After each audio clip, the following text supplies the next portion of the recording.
அனைவருக்கும் வணக்கம். பானுவின் அம்மா சேனலில் இன்றைக்கி நம்ம என்ன வீடியோ பார்க்க போகிறோம் அப்படின்னா, ஒரு ஸ்வீட் ரெசிபி தாங்க பார்க்க போகிறோம். வீட்டில் இருக்கக்கூடிய ஒரு 3 பொருளை வச்சியே இந்த ரெசிபியை நம்ம செஞ்சு முடிச்சிடலாம். அதற்கு என்னென்ன பொருள் அப்படின்னு பார்த்திங்கன்னா, கோதுமை மாவு, வெல்லம், தேங்காய் பால், இந்த 3 பொருள் போதுங்க. இதை வச்சு நம்ம இந்த வாயில் வச்ச உடனே கரையக்கூடிய இந்த ஸ்வீட் ரெசிபியை செய்ய போகிறோம். அவ்வளோ ஒரு ஹெல்த்தியானது, சுவையானதும் கூட.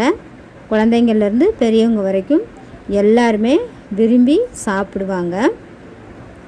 அந்த ரெசிபி தாங்க இன்றைக்கி நாம் பார்க்க போகிறோம். இங்கே பாருங்கள் எவ்வளவு அருமையாக இருக்குதுன்னு. இது தாங்க நம்ம இன்றைக்கி வீடியோவில் பார்க்க போகிறோம். வாங்க வீடியோக்குள்ளே போகலாம், எப்படி செய்கிறது அப்படின்னு. தேங்காய், நம்ம வீட்டில் இருக்கிற தேங்காய் தாங்க. இந்த சுவை அவ்வளோ ஒரு அருமையாக இருக்கும், தேங்காயோட சுவை. அதை வச்சு தான் இன்றைக்கி பண்ண போகிறோம். இந்த ஒரு கப் அளவுக்கு நான் இந்த ஒரு சின்ன கிண்ணம் எடுத்துருக்கிறேன். இந்த கிண்ணத்தை வச்சு தான் எல்லா அளவுகளுமே அளந்து எடுக்க போகிறேன். எல்லாமே சமமாக எடுத்துக்கோங்க. ஒரு கப் அளவுக்கு தேங்காய் எடுத்துருக்கிறேன். இந்த தேங்காய் என்ன செய்யணும் அப்படின்னா, மிக்சியில் அடித்து பால் எடுத்து வச்சுக்கோங்க. முதல் பால் மட்டும் போதும், 2வது பால் 3வது பால்லாம் தேவையில்லை. இந்த தேங்காய் பால் மட்டும் இந்த கப்புக்கு ஒரு கப்பு தேங்காய் எடுத்துருக்குறோம். 2 கப்பு அளவுக்கு பால் நம்ம எடுத்து வச்சுக்கணும். அதே கப்பால் ஒரு கிண்ணத்துக்கு அளவுக்கு வெல்லம் எடுத்துக்கோங்க. அதிகமாகலாம் சேர்க்க வேண்டாம், ரொம்ப இனிப்பாயிரும். ஒரு கப் எடுத்தாலே போதும். இப்போ இந்த வெல்லத்தை நம்ம லைட்டாக கரைச்சி எடுத்துக்க போகிறோம். அதாவது நல்லா கட்டி இல்லாமல் கரைச்சி எடுக்க போகிறோம். அதற்கு நம்ம அடுப்பில் வச்சு ஒரு கொதி விட்டோம் அப்படின்னா நல்லா கரைஞ்சிரும். ஏன்னா தூசு மண் எதுவும் இருந்தால் கூட நம்ம வடிகட்டி எடுத்துக்கலாம். அதனால் இதை நல்லா கரைச்சி எடுத்துக்கலாம். ஏன்னா தூசு மண் வெல்லத்தில் இருக்கும். தூசு மண் இல்லாதது அப்படின்னா நீங்கள் லைட்டாக நச்சு லைட்டாக கரைச்சி, வெறும் தண்ணியில் கரைச்சி எடுத்துக்கோங்க, போதும். இப்போ வெல்லம் நல்லா கரையட்டும்.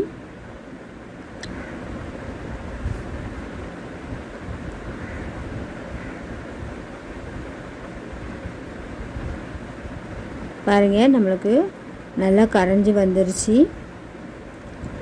இந்த வெல்லம் கொஞ்சம் நல்லா கலராக இருந்தது. இன்னும் நம்மளோட ரெசிபியும் கூட கொஞ்சம் நல்லா கலராக இருக்கும்.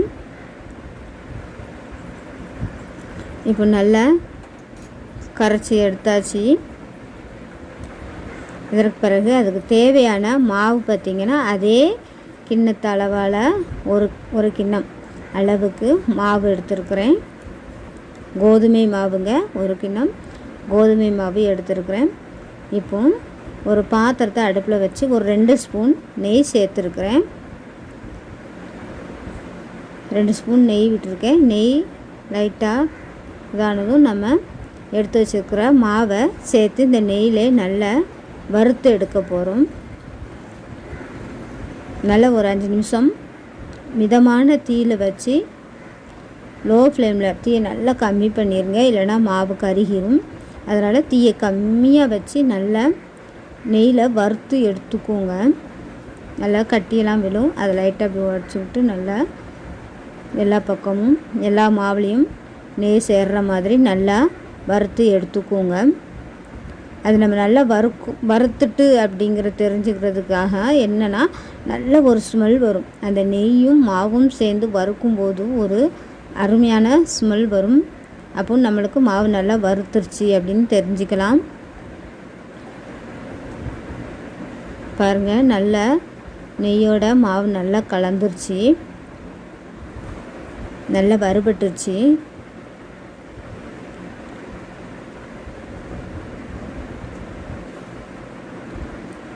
இந்த ரெசிபி நீங்கள் செஞ்சு கொடுங்க, குழந்தைங்கள்லாம் நல்லா விரும்பி சாப்பிடுவாங்க. நல்லா நம்ம வறுத்து எடுத்துட்டோம்.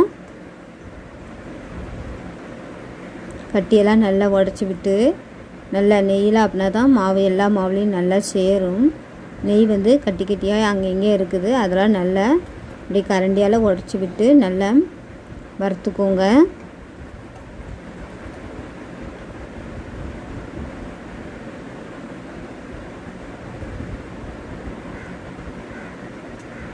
அவ்வளோதாங்க, நல்லா வறுத்து எடுத்தாச்சு. இப்போ நம்ம வடிகட்டி எடுத்து வச்சுருக்கிற அந்த வெள்ளைப்பாகை இந்த மாவோட சேர்த்துக்கலாம்.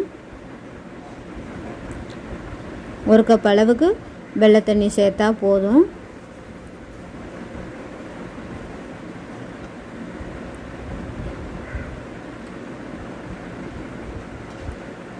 இப்போ நல்லா மாவில் எல்லாம் கலர்ந்த மாதிரி நல்லா கலந்து விட்டுக்கோங்க. கட்டி எதுவும் இருக்கக்கூடாது, அதனால் கரண்டியால் நம்ம நல்லா கலந்து விட்டுக்கணும். இந்த வெல்லம் ஊற்றினோடனே அவ்வளோ ஒரு ஸ்மெல் அருமையாக இருந்தது. அதோட வாசனை, வெல்லத்தோட வாசனை நல்லா இப்படி கரண்டியால் நல்லா கிளறி விட்டுக்கோங்க. கட்டியாக இருக்க மாதிரி தான் இருக்கும். இதற்கு பிறகு நாம் தேங்காய் பால் விட்டு கிளற போகிறோம். அப்போ எல்லாமே கட்டியெல்லாம் நல்லா சரியாகிடும். அதனால் இப்போ நம்ம தேங்காய் பால் சேர்த்துக்கலாம். 2 கப் அளவுக்கு தேங்காய் பால் சேர்த்துக்கோங்க. தேங்காய் பால் வந்து நல்ல ஒரு சுவையாகவும் இருக்கும், நம்மளுக்கு மருத்துவ குணம் உடையதும் கூட. ஹார்ட்டுக்கு, வயிறு புண்ணு எல்லாத்துக்குமே ரொம்ப நல்லது. இப்போ நல்லா நம்ம கலந்து விட்டுக்கலாம். தீயை வந்து கம்மியாக வச்சுக்கோங்க, தீ வந்து அதிகமாக வைக்காதீங்க. தீயை கம்மியாக வச்சு எல்லா கட்டியும் நல்லா நம்ம இந்த மாதிரி தேய்ச்சி கரண்டியால் கிளறி எடுத்துக்கலாம்.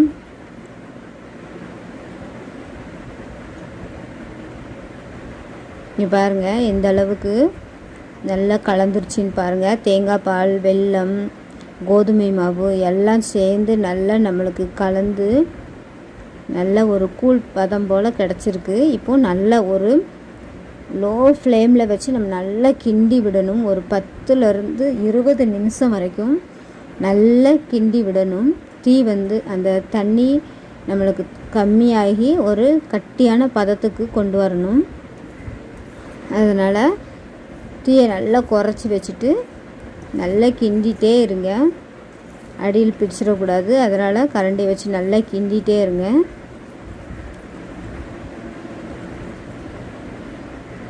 பார்க்கறதுக்கே அவ்வளோ ஒரு அருமையாக இருக்குது பாருங்கள். சாப்பிட்றதுக்கு உண்மையிலே அவ்வளோ ஒரு சுவையாக இருந்ததுங்க.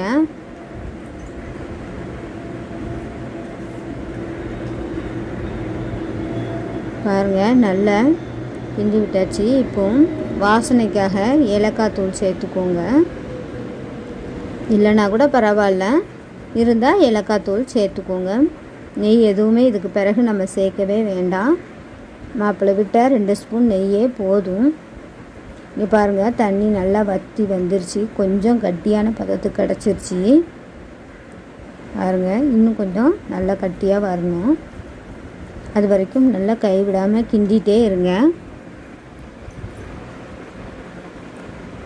கட்டியெல்லாம் கூட அவ்வளோவா இல்லை, இன்னும் கிண்ட கிண்ட நமக்கு எல்லாமே நல்லா சரியாகிரும், கட்டியே இருக்காது.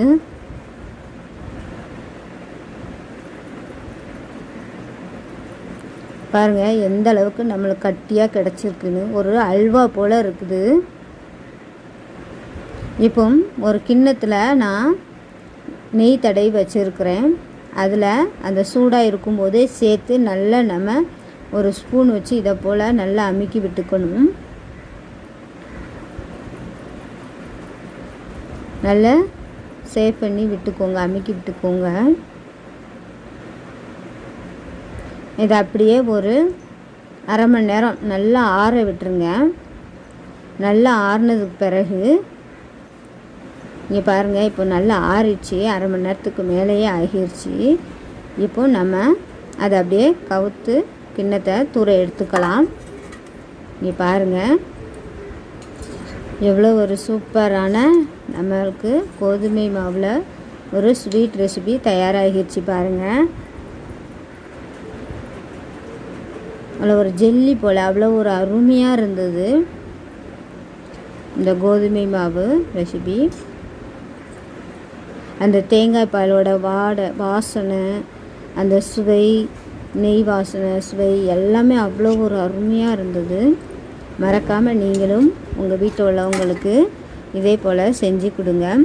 பானுவின் அம்மா சேனல் பிடிச்சிருந்தது அப்படின்னா லைக் பண்ணுங்கள், ஷேர் பண்ணுங்கள், கமெண்ட் பண்ணுங்கள், மறக்காமல் சப்ஸ்கிரைப் பண்ணிடுங்க. நீ பாருங்கள் எப்படி இருக்குதுன்னு, பார்க்கவே தெரியும் உங்களுக்கு எப்படி ரெடியாக இருக்குது. நம்மளுக்கு வாயில் வச்சதுமே அழகாக கரைஞ்சிரும். குழந்தைங்க வந்து ரொம்ப விரும்பி சாப்பிடுவாங்க. இதை மாதிரி வித்தியாசமாக செஞ்சு கொடுத்தோம் அப்படின்னா சாப்பிட மாட்டேன் அப்படின்னு அடம் பிடிக்கிற குழந்தைங்க கூட நல்லா விரும்பி சாப்பிடுவாங்க. நமக்கு உடம்புக்கு ஹெல்த்தியானதும் கூட.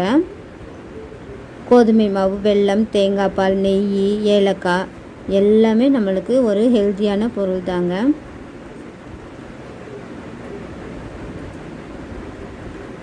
அதனால் நீங்களும் இதே போல் உங்கள் வீட்டில் மறக்காமல் செஞ்சு பாருங்கள்.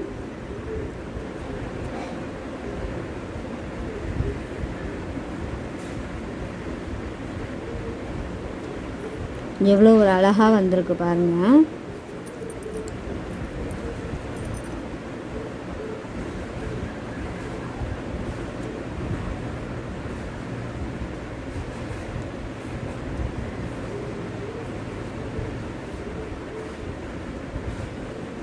அவ்வளோதாங்க. நன்றி, வணக்கம்.